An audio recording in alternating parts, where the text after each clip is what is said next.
tout le monde, mon nom est David Graine-Poitras et avec mon collègue et directeur Sylvain Lefebvre, nous allons vous présenter une communication intitulée Le capital en commun, autonomie politique et autonomie financière au bâtiment 7.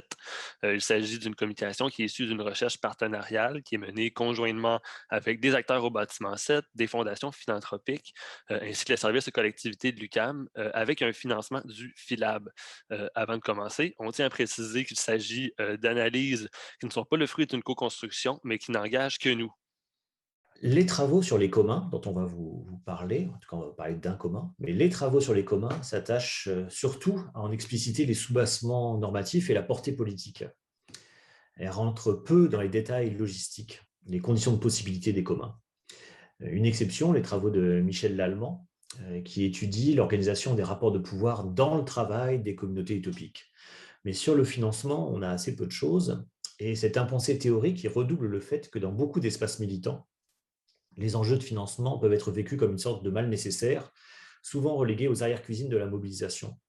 Et pour notre part, on fait le pari inverse et on fait l'étude empirique de la micropolitique du financement, c'est-à-dire à la fois les choix politiques qui fondent les orientations financières, donc décider de dépendre de tel ou tel bailleur ou s'y refuser, fixer tel tarif pour une activité, rémunérer une tâche ou au contraire le maintenir comme du bénévolat, comme du travail gratuit.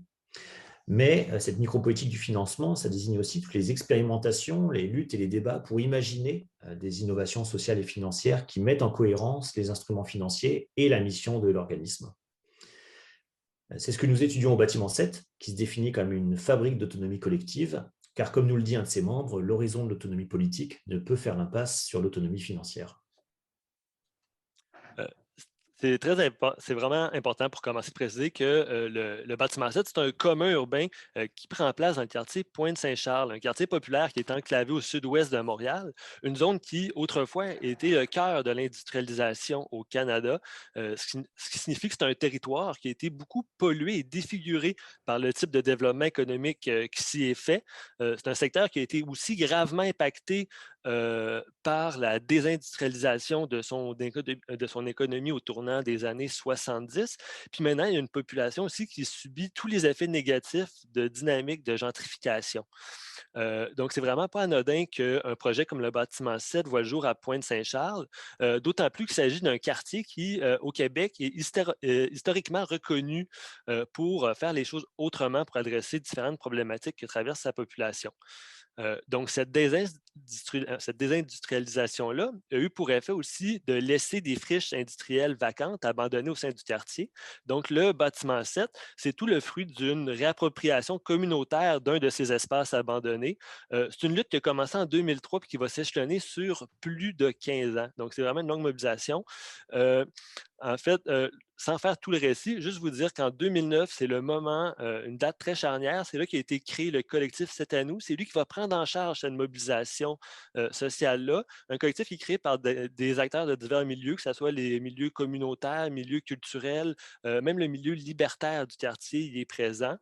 En 2012, c'est là que finalement, il va y avoir une victoire citoyenne et que le bâtiment va être cédé par son propriétaire au collectif C'est à nous. En plus de s'engager à lui donner 1 million de dollars pour les frais de rénovation du bâtiment et aussi de prendre en charge la décontamination du sol. Euh, donc, c'est à partir de là que, après ça, va pouvoir s'ensuivre le développement du bâtiment 7, là, qui va commencer vraiment à partir de 2017 avec la signature de l'acte de vente. Le B7, bon, regroupe vraiment, héberge une diversité de projets, des projets pour bon, boire, manger, se relaxer, se soigner. Puis qu'est-ce qui met en commun tous ces projets-là? C'est qu'ils ont toute une perspective de fonctionner selon un fonctionnement autogestionnaire. Donc, c'est vraiment cette idée-là qui est transversale à chacun des projets. Il y a aussi des ateliers collaboratifs pour que les populations réapprennent à faire du travail manuel. Puis il y a aussi tout un volet aménagement extérieur autour du bâtiment. Puis ultérieurement, il va y avoir 3 autres phases qui sont prévues pour aménager en fait les 70 000 pieds carrés du bâtiment qui ne sont pas encore occupés. Euh, puis là, une fois qu'ils ont obtenu, suite à la mobilisation sociale, ce bâtiment-là, il y avait, en fait, c'est là que les choses se corsent parce qu'il y avait un budget de 4,2 millions qu'il fallait aller récolter pour réussir à défrayer tous les frais là, liés à la rénovation du bâtiment. Puis pour y arriver, comme vous voyez là, justement ici, il y a une diversité de sources de financement qui ont été obtenues puis qui ont rendu possible de boucler cette phase de pré-démarrage-là. Juste pour dire un petit exemple rapidement, on a expérimenté, par exemple, des émissions d'obligations communautaires pour que les citoyens du quartier se fassent investisseurs et embarquent dans le projet. Donc, c'est une des voies vraiment innovantes qui ont fait partie là, de ce bricolage financier. Parmi les acteurs qui ont contribué à l'histoire financière du bâtiment 7, on veut mettre l'éclairage sur le rôle des fondations, et notamment une fondation, la fondation Beati, très atypique dans le champ de la philanthropie au Québec, plus proche des mouvements sociaux. Et justement, dès 2006, elle va faire un don pour l'opération populaire d'aménagement, donc à la table Action Gardien dans le quartier de Pointe-Saint-Charles, pour imaginer en fait un autre avenir pour cette friche industrielle. Elle va faire des prêts aussi au collectif C'est à nous pour les frais d'acquisition du bâtiment, aussi l'ouverture de l'épicerie. Il y a des dons qui vont être apportés par la suite pour différents projets. Mais surtout, ce qui est important de comprendre, c'est que quand le bâtiment ouvre, que tous les projets se mettent en place, ils vont aller voir cette fondation pour lui demander des financements. Et elle, d'abord parce qu'elle n'a pas de fonds suffisants pour financer la quinzaine de projets du bâtiment 7, et aussi parce qu'elle refuse de les mettre en concurrence dans une course au financement. Elle va leur dire, mais faites plutôt une entente entre vous pour trouver quelque chose à financer collectivement. Et nous, comme fondation, on va aller voir d'autres fondations pour les enrôler dans une démarche collective pour apporter un financement. Donc, plutôt que vous ayez des rapports de reddition de comptes avec plusieurs fondations, ça va être un rapport avec un collectif de fondations.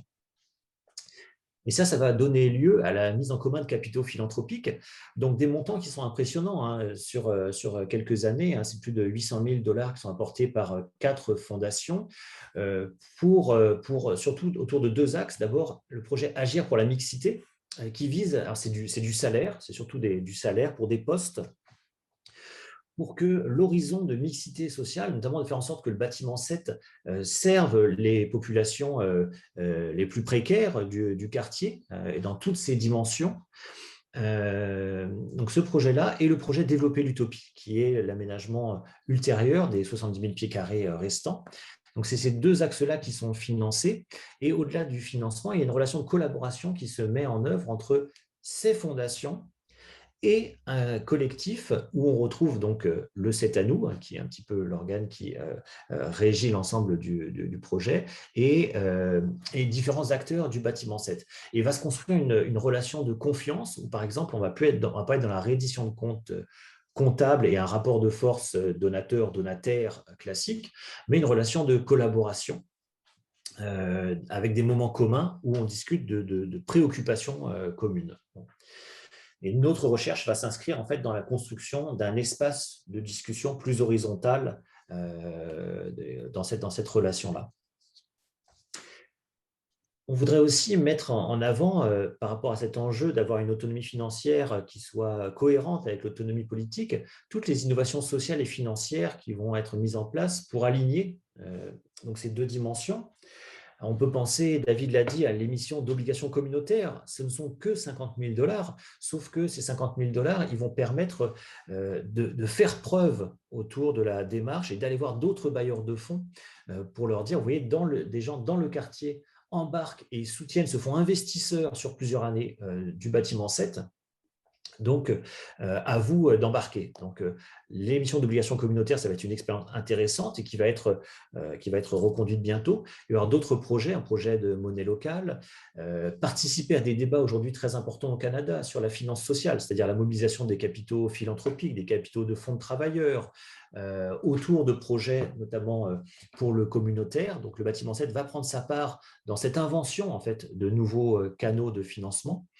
Des débats en interne sur le prix des loyers. Est-ce que tout le monde doit payer la même chose? Comment? Donc, il y a toute une intelligence collective qui se déploie sur ces questions financières et avec comme ligne de fond la volonté de collectiviser la gestion financière. Donc, que ce ne soit pas l'arrière-cuisine, que ce ne soit pas le pouvoir d'une personne, mais que ce soit une responsabilité partagé par les différents membres, sachant que David l'a dit, il y a des groupes locataires, il y a des ateliers, mais ce sont 500 membres en fait qui sont impliqués dans cette autogestion au bâtiment 7.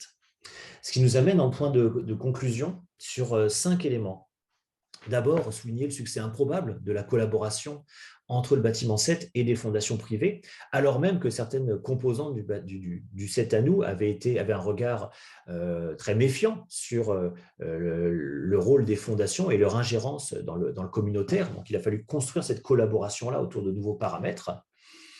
Deuxièmement, une démocratisation des enjeux financiers inaboutie, c'est-à-dire quand même une difficulté à partager ces responsabilités-là aujourd'hui. Même s'il y a des ateliers pour faire de l'éducation financière, n'empêche que, j'allais dire, ce sont un peu toujours les mêmes qui s'en occupent et il y a une difficulté à prendre ça en charge collectivement. C'est lié en partie au troisième point, c'est-à-dire les coûts cachés du travail gratuit et de l'autogestion. Il y a, par l'immensité même du bâtiment, par les défis logistiques qui sont immenses, des formes de bénévolat à la frontière du travail gratuit qui peuvent amener aussi des formes d'épuisement, d'engagement extrêmement fort, qui font en sorte que les différents projets aussi se rétractent chacun sur la viabilité opérationnelle de leur propre organisation. Et donc, pour le dire dans les mots d'une enquêtée, parfois on n'a plus le temps de parler du fond, entre parenthèses, notamment la mixité sociale, parce qu'on passe trop de temps à parler des fonds, c'est-à-dire les fonds financiers qu'il faut aller chercher et qu'il faut administrer. Le quatrième point, l'enjeu d'accessibilité et de mixité socio-économique. David l'a dit au début, c'est un commun qui se déploie dans un quartier en pleine gentrification. Et il y a cette crainte, au fond, d'être pour le bâtiment 7 un moteur aussi de cette gentrification malgré soi, parce que les nouveaux arrivants des condos sont charmés par la brasserie coop ou les jardins collectifs. Et ça nous amène au dernier point, c'est la dépendance financière aux autres. L'éléphant dans la pièce, c'est tout de même la faible viabilité financière en termes de revenus autogérés pour l'instant des différents projets du bâtiment 7. Donc la dépendance à des sources externes de financement et notamment aux populations gentrifiées, que ce soit comme clients de l'épicerie ou comme investisseurs dans des obligations communautaires ou dans d'autres formes de subventions. Et tout ceci pose la question redoutable de pour qui le commun, la question de son ouverture et de sa clôture. Qui met quoi en commun avec qui ne veut-on rien avoir en commun, avec qui a-t-on davantage en commun qu'on ne le souhaiterait. Bref, toutes ces choses qui se jouent dans la micropolitique du financement et dont nous serons ravis de discuter avec vous lors de ce colloque. Alors, merci pour votre écoute et à bientôt.